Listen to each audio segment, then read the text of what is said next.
Investments are good, right? Smart people invest. Is there something you should be investing in that will guarantee that your future is what you want it to be? I think there's something pretty close to that you can invest in, an investment with guaranteed returns. You're listening to the Health Courage Collective podcast, episode 258, an investment with guaranteed returns. Welcome to the Health Courage Collective podcast, the show for normal women who want to age abnormally well.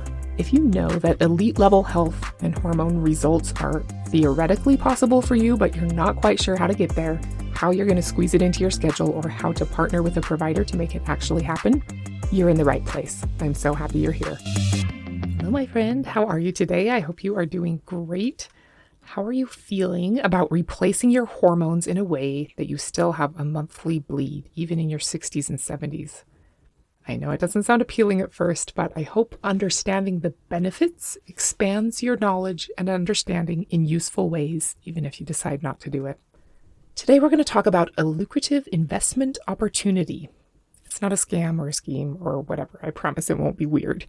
We think of investments as good things that smart people do. I see the term get used by marketers inappropriately, in my opinion, because it sounds like an intelligent thing to do. But a purse is not an investment. Well, almost never. Maybe there's some kind of crazy exception to the rule, but we know that generally speaking, things that depreciate in value are not investments. Investments are things that appreciate in value and or generate income. We call them assets rather than liabilities.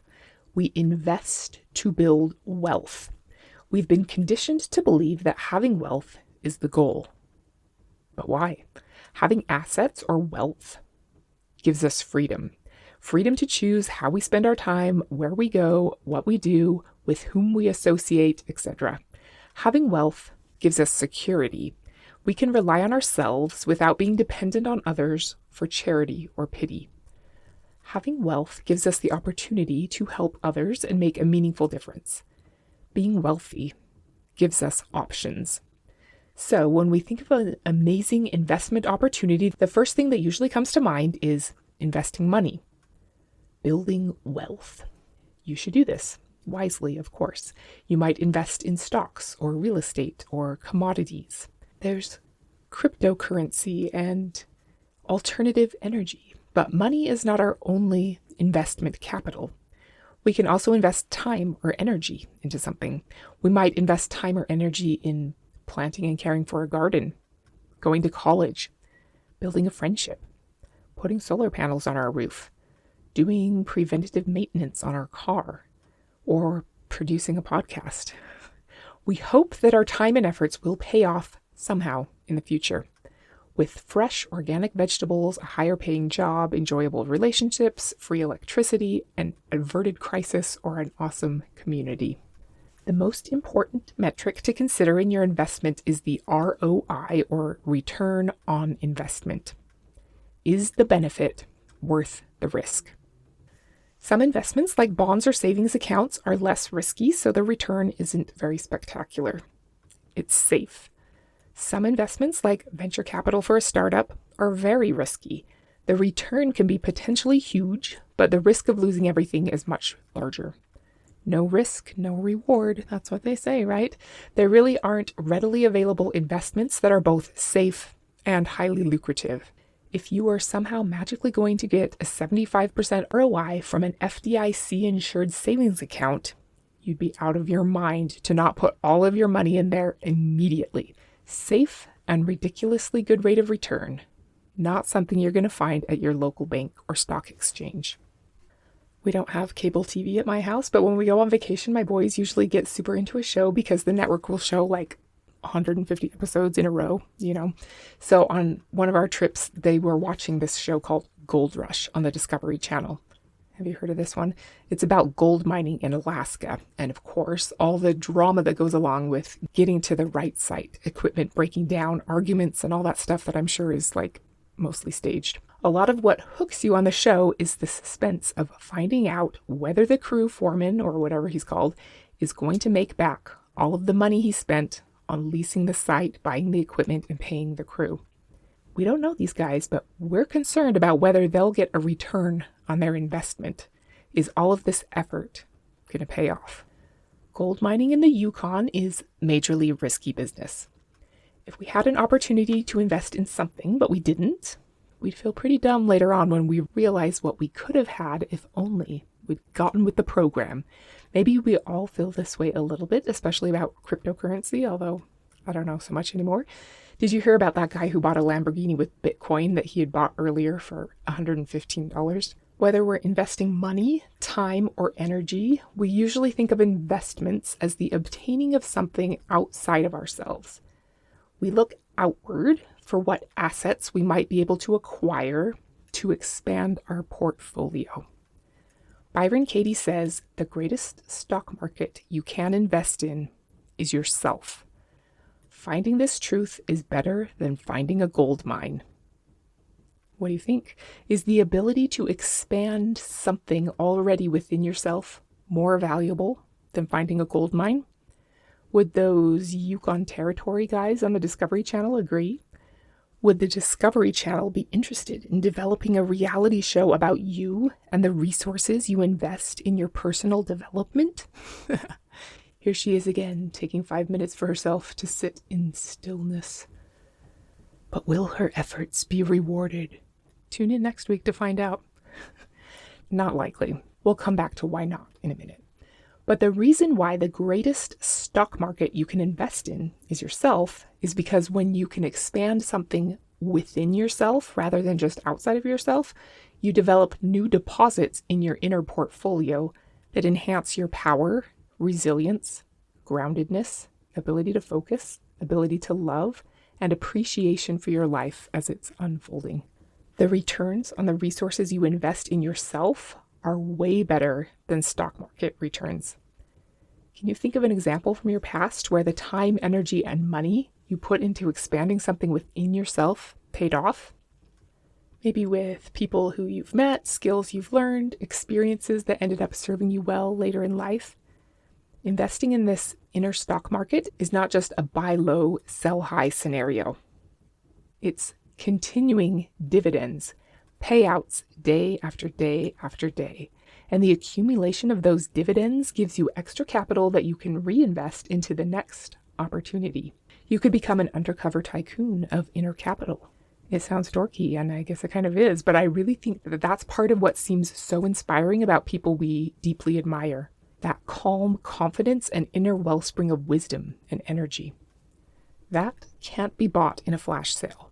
It'll never be the lightning deal of the day. It's not like a coupon code because sometimes the returns on our investment are a bit difficult to track. Sometimes we don't see the profits until years later, but the resources we put into bettering something within ourselves are never wasted. Ever. Even if we didn't get the result we were hoping for at the time. So, not only are the returns potentially huge, but they are guaranteed. So it's the unicorn of investments, a big ROI and big time safe. This is why the Discovery Channel hasn't approached you yet to be on a reality show. Sorry, safe isn't dramatic enough for TV. Your return on investment is guaranteed. Not the best reality show material, but definitely the best actual reality material. So, why aren't we going all Warren Buffett on more of these opportunities? Obviously, there are constraints to our resources. We can't and shouldn't spend all of our time or money or energy just on our inner consciousness. But are we spending enough? Are we investing there at all? As moms, we are conditioned to be selfless and give everything we have to the betterment of our kids and families and communities. That's a good thing, and I think that there are ROIs to be reaped there too. But the idea that investing in ourselves is selfish is wrong. There's a great quote from Parker Palmer that says, "Self-care is never a selfish act. It's simply good stewardship of the only gift we have, the gift we were put on earth to offer others. Anytime we take care of ourselves, we do it not just for ourselves, but for the many others whose lives we aim to serve." I love this for 2 reasons. Well, 3, I guess.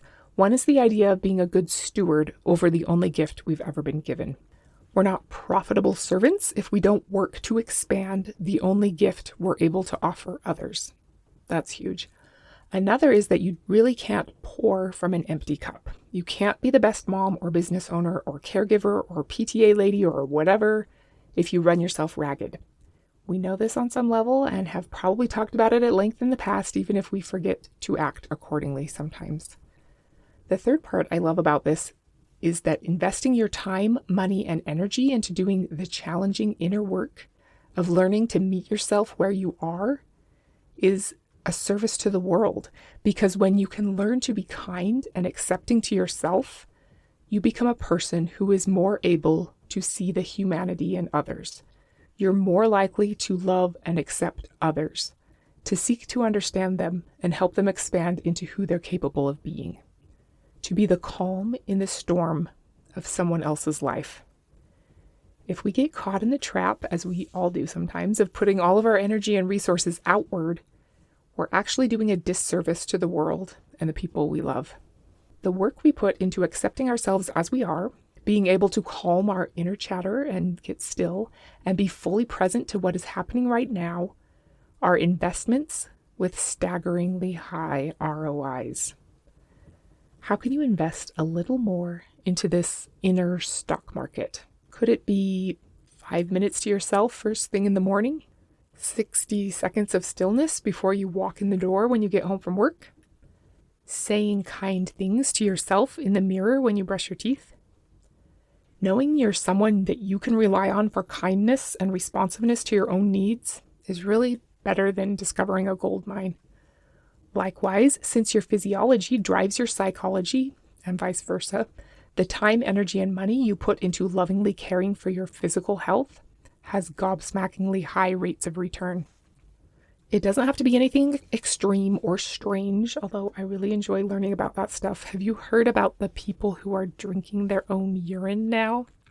Apparently it's a new influencer thing. I forgot what it's called and I haven't had time to look it up, but that definitely sounds strange. Anyway, instead, you could just be turning off all your electronics 15 minutes earlier than you usually do before you go to bed. Drinking water instead of whatever you normally drink with your lunch. Walking for 5 minutes to break up a long period of sitting at your desk. The things that are easy to do are easy not to do, but the returns are significant and guaranteed. You might not automatically notice them right away, but you can get creative about tracking the results with data if data helps motivate you. If the time is right for you to invest more in your physical health on a cellular level and get into action executing a personal strategy that will help ensure your biological age is younger than your chronological age, I'd love to help you get on that path. Click on the link in the show notes or go to my website, www.healthcouragecollective.com. Whether you join me and the other women in the community who are going after their goals or you go your own way, I hope you can see how you are your best investment opportunity. And those investments don't benefit only you. You're not a wise steward of the only gift you're able to give others if you don't take care of yourself. Don't be like most people and let the chance to bank massive ROIs slip through your fingers. We've all heard that quote that the healthy person has 1,000 wishes and the sick person has only one. Back to what I said at the beginning of the show, we invest to build wealth. We've been conditioned to believe that having wealth is the goal. It's similar with health. We've been conditioned to believe that being healthy is the goal. But like I've said before, health isn't the goal. Being healthy doesn't make you somehow better. Health is the vehicle, not the destination. Same with wealth. We want both because they are assets that give us freedom. Freedom to choose how we spend our time, where we're able to go, and what we're able to do. Having health gives us security and independence. Most importantly, having health gives us the opportunity to help others in a way that we otherwise couldn't. Health isn't the destination. It's the vehicle that transports us to a world of more options. Thank you so much for listening today. I really appreciate you. I hope you've thought of a way that you might diversify your investment portfolio.